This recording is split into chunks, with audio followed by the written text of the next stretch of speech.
Pemsiuk Khazanah.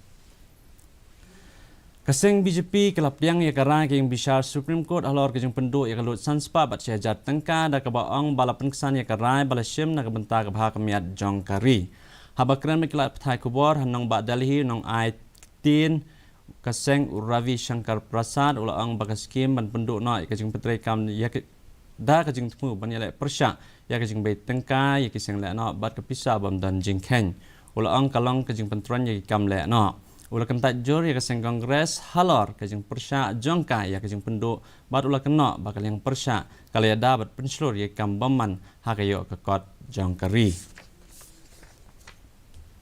Today by a majority judgment of 4-1 has dismissed all the 58 writ petitions challenging the constitutional validity of the historic demonetization scheme launched in 2016 by the Narendra Modi government. This whole exercise was done for a valid cause, namely removing fake currency, containing terror funding, black marketing, etc.